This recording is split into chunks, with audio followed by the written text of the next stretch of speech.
Hey guys, welcome back to my YouTube channel. It's me, Blessing. How are you doing? Hope you are doing fine. So guys, if you are just clicking on this channel for the very first time, you are highly welcome. This is a bliss culture where I share a pattern drafting and a sewing tutorial. So guys, if this sounds like what you want to learn, you are interested in all these things, definitely keep on subscribing to my channel. And if you have not done so, also turn on the notification bell so that whenever I upload a video, you will be notified.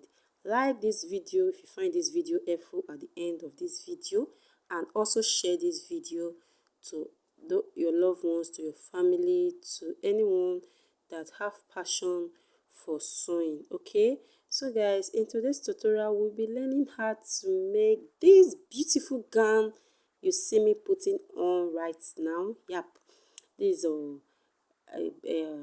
a gown, let me say a kaftan with cowl side, or how would I put it, a cowl kaftan. Yep, so you can see how beautiful it is.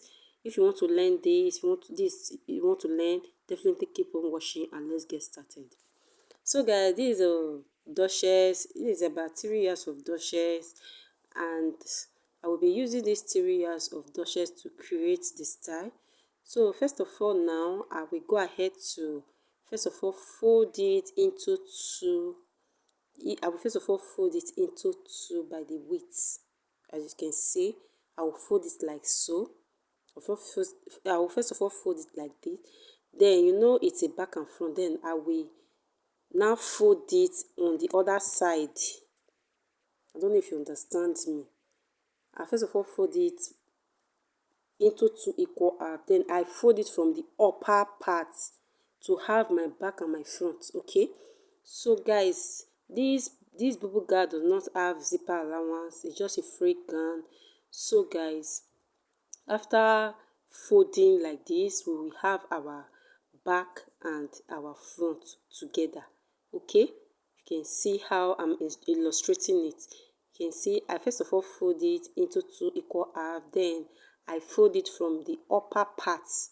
Then after that, I go ahead to pin it down so that when drafting, it will not be shifting here and there. So guys, the first thing I will be doing here is to, so I will just take my full measurements, my gown measurement, and that is 16 inches. Okay, so guys, I will take it gently, and mark where my 60 is. Okay, so later on I find out that this fabric is not up to 16 inches, so I will just take it like that, and I will just use the length that this length gave to me. Okay, I don't know if you understand, but my full measurement that I marked is 60, so and it's not up to 60, so I cannot add to it. So that is why I just leave it like that. So guys, now the next thing I will be doing is to take mark from there to 13 inches. So 13 inches, you can just measure your from your shoulder to your shoulder to your knee length. Then and from your knee length you will come up by at least 5 to 9 inches to get this particular line that I'm marking. But I just went ahead to mark 13 inches. Okay, but if you are not comfortable with this 13 inches, you can measure your from your shoulder to your knee, then you come above your knee by 9 inches, or you can come above your knee by 5 to 6 inches. It all depends on you. But for this tutorial, I just decided to come from my shoulder to 13 inches to create the where that cowl soft will start from. Okay, this is the part where the cowl, the falling part will start from. So that is it. I don't know if you understand me. Okay, so now when we are as we are going, you will understand more better. But this particular line here, you can from your above your knee, you can come up by 4 inches, 3 inches, up to 9 inches. Okay, so now the next thing I will be doing here, I will just measure my shoulder measurement divided by 2. Then on my neck width, I will come in by 3 inches, both for the front and for the back. Then from the depth, I will come down by 4 inches. Okay, is for the back and the front as well. So this neckline is for the back and the front. They are the same measurements. So I will just go ahead to connect the lines. I will create a curve as my neckline. Okay, so after connecting my lines like so, you can see how I'm connecting it. This chalk is not that visible. So after that, from this shoulder line here, I will come down by 1 inches for my shoulder slope. Okay, then I will connect this shoulder slope to meet the 3 inches for the neckline like so. So after that, I will just this 1 inches depth, this 1 inches 1 inches that I marked for my as my shoulder slope, I will extend it to the ending. Okay, I will extend this 1 inches that I deducted to the end of this fabric. So just watch me and see what I'm doing. Then I will mark that the same 1 inches for the end like so. Then I will take a ruler to connect it to meet that 1 inches at my shoulder line like so. I will just mark that 1 inches. Make sure it's 1 inches. Let it not less than 1 inches or more than 1 inches. Exactly 1 inches, okay? And connect that 1 inches to meet the 1 inches that you deducted from that shoulder line there. Okay? I will just mark it like so. Then that is it. So that is our shoulder slope. Okay? So now I will just go ahead to cross check if the 1 inches is correct. So I found out that that part is more than 1 inches. Then I correct it so that it will be exactly 1 inches. Okay? So now after that, from this starting point here, I will come in by 9 inches. So plus my 1 inches seam allowance, making it 10 inches. Then that part here is where my hand will pass through. Yep, where I mark now is where my hand will pass through. Okay, so I will just mark it like this. So making it 10 inches. My normal hand round is 9, then plus 1 inches for seam allowance, making it 10 inches. So guys, on that line, on that 13 inches I come down with from my shoulder, from that 13 inches I come down with, I will divide my waist, my hip measurement divided by 4. Then I will mark what I have. Then I will add extra 2 inches for ease. Yep, 2 inches for ease. Then 1 inches for seam allowance. Okay. Then after marking, I will mark what I have all together like this. Then I will mark it at the bottom part or at the hem part, plus the seam allowance, the hemming allowance, and my hip allowance. I will mark everything. I will just measure everything that is here.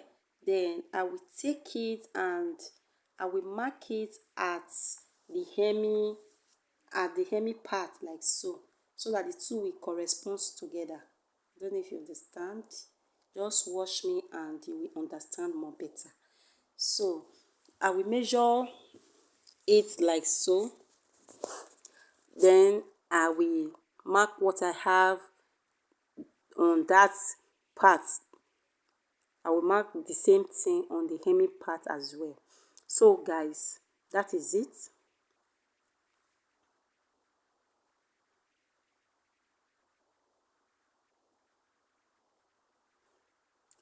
So guys, after that, I will just connect it as a straight line. You can see me. I will use a straight ruler to connect it down like so. So guys, after connecting, now from that part there, I will just arrange it first. I will first of all arrange it so that I will have a good work. Okay, I don't know if you understand me.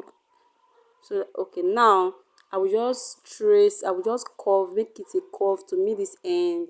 This part, if you want this cowl part to more prominent, you want it to be bigger, you will create yours to, you will curve, your curve will be wider than this one that I'm doing now. Because this one I don't want the curve to pronounce very well. Yep, I don't want the curve to pronounce very well. That is why I curve it just a little curve. But if you want yours to pronounce very well, just add more volume to this curving part. Just extend the volume of this curving part. But mine here, I don't really want that cow to fall. I don't want it more volume. So if you want yours more volume, go ahead to extend your, just create more curve. Just, there is a space there, you can create more curve there. Okay, so that is that for now. So guys, basically we have done. We just go ahead to cut out what we draft. Okay,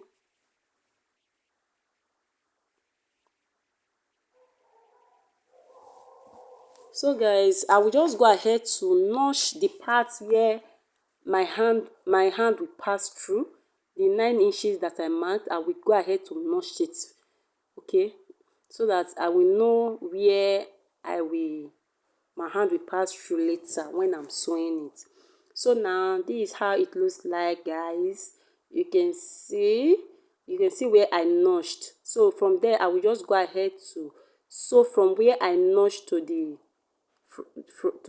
neckline. Okay, so you can see after sewing, you can see the cowl fall.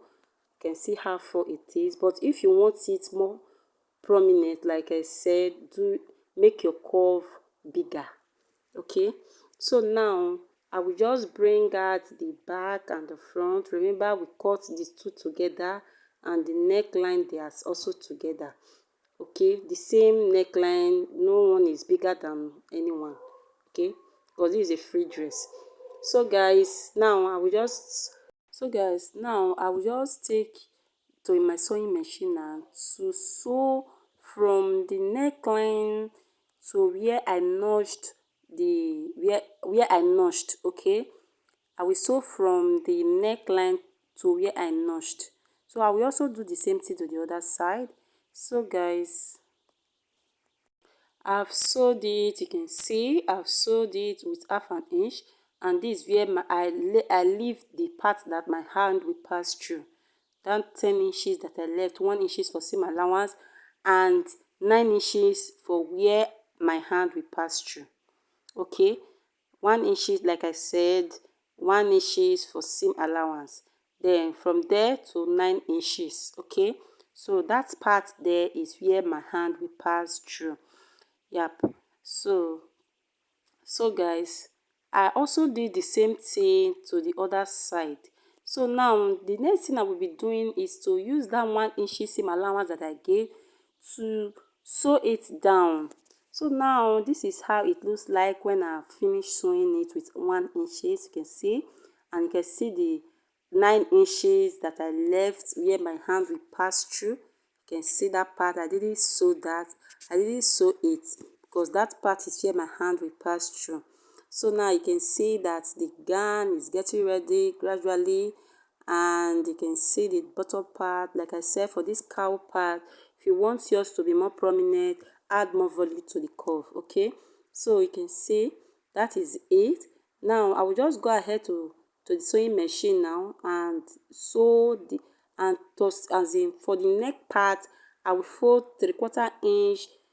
I will first of all fold 3/4 inch, then refold 3/4 inch again. As in, I will fold 3/4 inch on twice, then I toss stitch. On the bottom part, I will do the same thing, and for the where my hand will pass through, I will also fold it and sew it. Okay, you can still go ahead to use bias, but in this case I just want to fold and sew. So guys, this is how it looks like after sewing. After sewing, I went ahead to iron it with hot iron. I make sure I ironed it very well. You can see the neck part is very neat. Okay, you can see the armhole part, the part my hands will pass through, is neat as well. You can see that, and I ironed it very well. So guys, you can see the side. I went ahead to iron it. You can see the bottom parts. You can see how neat it is. It's very neat and very okay. Okay, I ironed it as well. So for the middle part, I just go ahead to pick it. I pick it and I use a hand needle and thread to tack it or to hold it together. I just pick it as a style and I use a hand needle to iron to pick it to hold it together. So guys, this is our gown. I will just go ahead to put it on to see the final look. If you find this video helpful, give it a thumbs up. This is the final look of this beautiful gown. Guys, if you like this video, please comment on this video. If you have not subscribed, subscribe to this channel and turn on the notification bell so that whenever I upload a video, you'll be notified. Alright guys, give this video a huge thumbs up. Bye. See you in my